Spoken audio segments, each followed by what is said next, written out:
Café serré, serré comme mon état lorsque j'ai vu la liste de Hossam Hassan pour le rassemblement contre l'Arabie Saoudite et contre l'Espagne, et j'ai l'impression qu'en fait à chaque fois que j'active la caméra, depuis que je fais des vidéos sur l'Égypte, donc depuis la première liste ça a été celle de Carlos Queiroz, parce qu'à l'époque de Hossam El Badri, j'avais juste débrief, la première vidéo que j'ai faite sur l'Égypte, c'était un débrief de match, je crois contre le Gabon, et non pas ma réaction sur une liste, mais donc oui, depuis l'époque de Carlos Queiroz, j'ai toujours l'impression de dire les mêmes choses. Quand on fait une liste, quand un sélectionneur fait une liste, il a une certaine vision.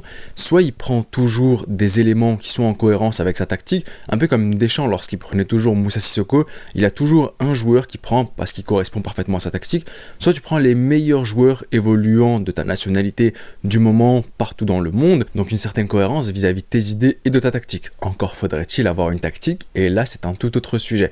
Mais donc voilà, on se retrouve aujourd'hui pour notre vidéo, pour cette vidéo retour, parce que voilà, votre petit pharaon, toujours feignant, toujours flemmard, mais en vrai, qui aimerait sortir parler de l'Égypte à chaque fois? Franchement, je mets au défi quelqu'un de venir avec, de vouloir donner de son temps, de son énergie, de tout, pour venir parler de notre fédération corrompue et tout ce qui s'ensuit. Mais voilà, aujourd'hui la liste en vue de ce rassemblement, on va la voir ensemble. Et donc n'hésitez pas à vous abonner si ce n'est pas encore fait, ça fait toujours plaisir, et on commence. Et on a donc au poste de gardien Mohamed Eshnaoui, Mustafa Choubeir, El Mehdi Slimane, Mohamed Alaa, défenseur Ahmed Fattouh, Ahmed Amil Kouka, ça c'est pour les arrières gauche, Rami Rabia, Mohamed Abdelmenam, Yasser Ibrahim, Hussam Abdelmegid, Khalid Soubhi pour les défenseurs centraux. Défenseur droit, on aura donc Mohamed Hani, Tariq Alaa. Les milieux de terrain, Hamdi Fathi, Marwan Atiyah, Mohannad Lachine, Mahmoud Sabir, Ahmed Saïd Zizou, Imam Achour, Mahmoud Hassan Trezeguet, Omar Marmouche, Ibrahim Adil, Haïssam Hassan, Islam Aïssa, et pour nos buteurs, Mustafa Mohamed et Nasser Mansi. Les gardiens, sur la forme 4 gardiens, là c'est la Coupe du Monde, c'est plus la Coupe d'Afrique des Nations. Coupe d'Afrique des Nations, c'est notre compétition, on est les 7 fois champions d'Afrique en titre. Sur les dernières années, 2 finales, une demi-finale, oui, on reste une très très grosse nation, et on va loin, et à la quasi-totalité des dernières Coupes d'Afrique des Nations, à la quasi-totalité des Coupes d'Afrique des Nations, on joue l'ensemble des matchs, autant qu'un finaliste, parce qu'on joue dans le pire des cas, enfin dans le pire des cas entre guillemets, mais on joue une petite finale, donc je comprends qu'on puisse prendre 4 gardiens, étant donné la fragilité de nos gardiens. Là, on va jouer une Coupe du Monde. Objectivement parlant, regardons-nous droit dans les yeux et faisons preuve d'honnêteté intellectuelle. On ne dépasse pas les 8e de finale. Parce qu'il y aura les 16e de finale, il y a les 8e. Objectivement, de ce que je vois avec l'effectif qu'on a et avec la mentalité de nos joueurs, on ne dépasse pas les 8e de finale. Donc à quoi bon me ramener 4 gardiens? Ça sert absolument à rien. Donc tu me fais sauter un des 4 gardiens. Et actuellement, on passe par une crise des gardiens en Égypte. Il y en a beaucoup qui diront on saute Mohamed Eshnaoui. Je comprendrai votre frustration parce que moi-même, en tant que fan Ahlaoui, je suis frustré de voir cette gestion Mustafa Choubeir, Mohamed Eshnaoui. Le gars, et bon, je ferai peut-être un jour une vidéo sur Mohamed Eshnaoui et j'estime que le gars est quand même plutôt smart et il est dans son droit. Et c'est plus aux dirigeants de faire preuve d'intelligence et aussi à Mustafa Choubeir de faire preuve d'intelligence, et lorsqu'il a vu qu'il allait être bench par Mohamed Eshnaoui de partir. En tout cas, au vu de la crise qu'on surmonte en Égypte, on n'a que des gardiens qui sont nuls, on va pas se mentir. Même Mustafa Choubeir, je le trouve pas fou. En fait, c'est le contraste Mustafa Choubeir, Mohamed Eshnaoui. Mohamed Eshnaoui est tellement nul en ce moment que lorsque Mustafa Choubeir fait juste un truc normal, on a l'impression qu'il a fait un truc de fou. Quoi qu'il en soit, il est pas si fou que ça, de ce que je vois actuellement. En tout cas, c'est vrai qu'il y a 2 ans, lorsqu'il fait tous ces clean sheets en Ligue des Champions de la CAF, il était extraordinaire. Mais actuellement, au vu de son état de forme, en tout cas, je trouve pas si fou que ça. Et oui, au vu de la crise des gardiens à laquelle on fait face, Mohamed Eshnaoui est l'un des meilleurs des pires. Je sais pas si vous voyez ce que je veux dire, mais dans tous les pires, Mohamed Eshnaoui, ça reste quand même l'un des meilleurs des pires, donc je le garde quand même dans une liste, on sait jamais. Je trouve que c'est quand même un gardien qui est pas mal en sens de tir au but, c'est l'un des meilleurs dans les pires, si vous voyez ce que je veux dire, parce que Choubeir, je le trouve pas fou non plus en tir au but, on l'a déjà vu lors de notre petite finale contre le Nigeria, on l'a aussi vu la double confrontation contre l'Espérance de Tunis. Chapeau, hein, en tout cas ils ont vraiment géré l'Espérance avec un vieil effectif en plus, si c'était pas si fou que ça, et pourtant ils ont réussi à nous sortir. Après là il n'a pas non plus, ils ont juste fait un Mercato XXL mais il n'a pas de cohérence, mais en tout cas chez nous ils nous ont battus, donc chapeau à l'Espérance de Tunis. Mais quoi qu'il en soit, des pires, Mohamed Eshnaoui fait partie des meilleurs des pires, donc je le garde quand même dans cette liste. Mais sinon voilà, je vous dis, je garde que 3 gardiens, étant donné qu'on n'ira pas loin dans cette Coupe du Monde, donc ça sert à rien de rajouter un 4e gardien qui ne jouera absolument pas et qui servira à rien. Arrière gauche, Ahmed Fattouh, Ahmed Nabil Kouka. Bon courage à celui qui va devoir défendre sur Lamine Yamal lorsqu'on jouera contre l'Espagne. Ahmed Fattouh, son prime est derrière lui depuis très très longtemps. Ça reste l'un des meilleurs arrière gauche qu'on a, même si le joueur joue quasiment ou bien est parfois positionné avec son club en tant que milieu de terrain. En tant qu'arrière gauche, Bof, on a vu mieux, un joueur qui se blesse très très souvent, mais quoi faire. Ahmed Nabil Kouka, un joueur qui de base est un numéro 6, qui a été repositionné en tant qu'arrière gauche, il est nul. Dans les deux cas, il est nul, je vous le dis clairement. C'est un joueur en qui je voyais énormément de potentiel lors de la CAN U23 qu'on avait joué au Maroc en 2023. Le joueur a jamais évolué, le joueur a préféré rester à l'Ahli plutôt que partir. Certains diront que c'est la direction qui empêche leurs joueurs de partir. Moi je pense que les joueurs ont quand même une grosse part de responsabilité et qu'ils ne veulent pas partir, qu'ils veulent rester dans leur zone de confort. Parce que je vois pas tant les clubs comme des prisonniers que ça. Je trouve que les joueurs ont aussi leur part de responsabilité, mais c'est un autre débat. C'est vrai que les deux, le club et les joueurs ont leur part de responsabilité. Quoi qu'il en soit, nul. Nul.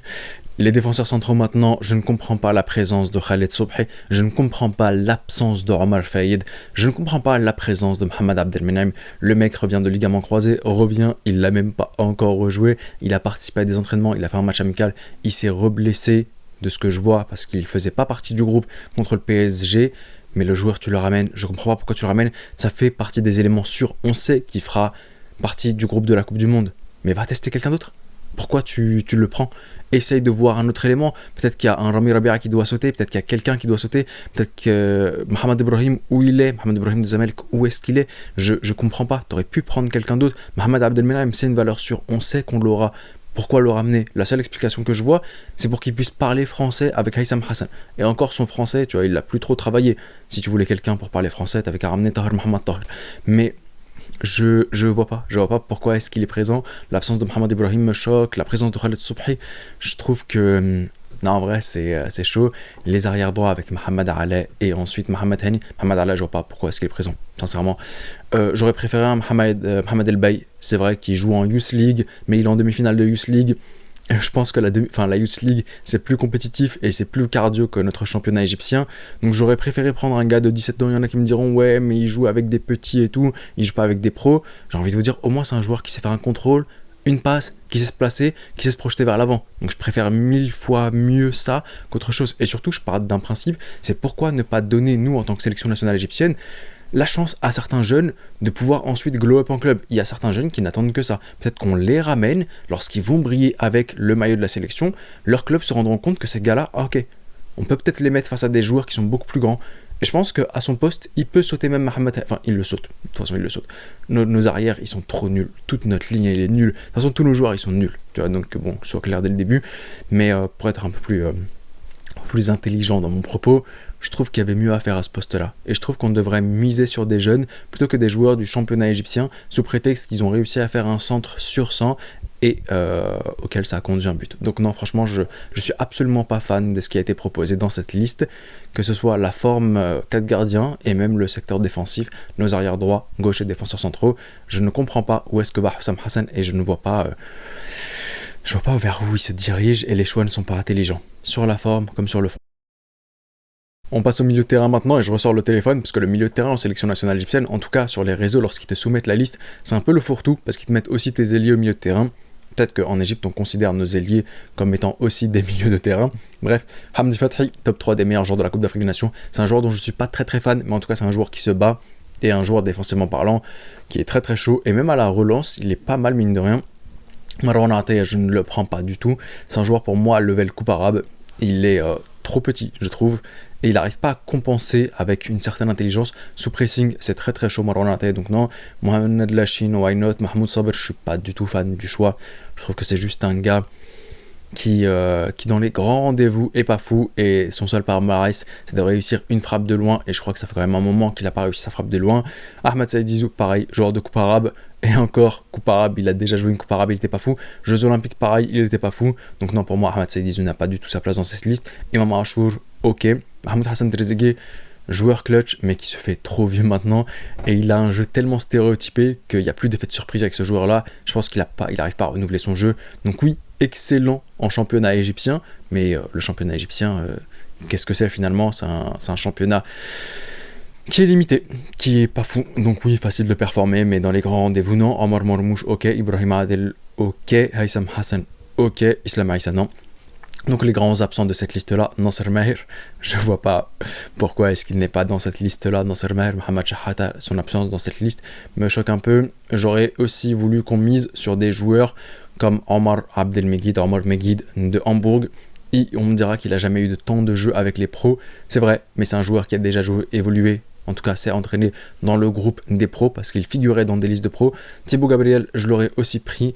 Et Selim Taleb, je l'aurais aussi pris. J'aurais vraiment misé sur des jeunes. Pour le coup, même s'ils n'ont pas de temps de jeu avec leur club, c'est des joueurs, je les ai vus en Coupe du Monde U20, c'est des joueurs beaucoup plus intelligents que nos Égyptiens. C'est des joueurs sur qui on peut énormément compter et on peut tirer un max de potentiel et on peut les faire briller pour ensuite que leur club les fasse monter. Je pense qu'on a aussi un petit devoir de ça. J'aurais aimé qu'ils fassent partie de cette liste-là à la place de ceux que j'ai rejetés comme Marwan Atey, Ahmed Zaïdizou, etc., etc. Et enfin, les buteurs, Mustafa Mohamed et Nasser Mansi. Mustafa Mohamed, ok, même si le gars n'a pas de temps de jeu en club, ça reste voilà, un joueur qu'on doit prendre, et je vais pas dire une valeur sûre parce que selon le dispositif tactique et selon comment est-ce qu'on utilise un buteur, c'est pas toujours fou en réalité, mais je comprends que dans cette liste, Nasser Mansi est récompensé étant donné que c'est le meilleur neuf actuellement du championnat égyptien. C'est un joueur qui presse énormément. C'est vrai qu'il a une tête à claque, enfin en tant qu'Ahlaoui, je le dis, il a une tête à claque, mais ça reste un très bon joueur qui se donne énormément pour son club et donc il mérite entièrement sa place ici. En tout cas, le fait de ne plus voir Oussama Faisal dans la liste, ça me fait plaisir. Le gars était ni un buteur ni un ailier, je savais pas ce qu'il faisait dans nos listes. Hamza Abdelkarim n'a pas été appelé. Je trouve que bon move de la part de Hossam Hassan. Il a préféré le laisser se concentrer avec son club, Barça Athlétique, les classes jeunes du Barça. Donc je trouve que c'est un bon move. Certainement un joueur sur lequel il va compter en Coupe du Monde. Mais voilà, en tout cas, choix très intéressant de sa part. Mohamed Salah blessé, donc il n'est pas là. Mais en tout cas, si tu avais par exemple supprimé un gardien et que tu avais ramené un joueur de champ en plus, ça aurait été beaucoup plus intéressant. Quoi qu'il en soit, en conclusion, absolument pas fan de cette liste parce qu'elle n'a aucune cohérence vis-à-vis des meilleurs joueurs évoluant actuellement, les Égyptiens, et ensuite vis-à-vis aussi du fait de ta tactique. Il n'y a pas de cohérence, les joueurs que tu as pris ne sont pas en cohérence avec ta tactique. Donc pas fan, et surtout que j'aurais été beaucoup plus fan de ramener des joueurs jeunes, comme je vous ai dit, Selim Taleb, Thibaut Gabriel, de ramener aussi Omar Megid. Certains me diront clairement, Mohamed El Bailly aussi. Certains me diront que c'est pas des joueurs qui évoluent avec les pros, mais c'est des joueurs qui se sont déjà entraînés avec les pros, et je vous jure que je préfère à 1000 fois un joueur qui n'a peut-être pas évolué encore avec les pros, avec son équipe A, mais qui sait faire un contrôle, qui sait faire une passe, qui sait se placer et se déplacer sur le terrain, plutôt que des joueurs qui, oui, certes, jouent dans notre championnat égyptien, mais sont incapables de gérer un pressing, incapables de gérer un contrôle, et surtout qui ne connaissent pas les bases du football. Donc voilà. À vous maintenant de jouer dans l'espace commentaire, à vous de me dire ce que vous en pensez de cette liste, qui sont les indésirables, qui sont les gros absents, comment vous le sentez contre l'Arabie Saoudite et l'Espagne. Et nous on se retrouvera très très vite pour une vidéo sur Haitham Hassan, parce que autant oui c'est un choix opportuniste ce qu'il a fait, autant je trouve qu'il y a beaucoup de critiques injustifiées sur le joueur, et ne faisons pas preuve d'hypocrisie, parce que lorsque je vois les critiques qui sont émises, certains arguments qui sont utilisés en tout cas, quand je vois certaines légendes égyptiennes, ça s'applique à elles aussi. Donc voilà, à vous de jouer dans l'espace commentaire. C'était le petit pharaon, prenez soin de vous et de vos proches et je vous dis... Arrivederci.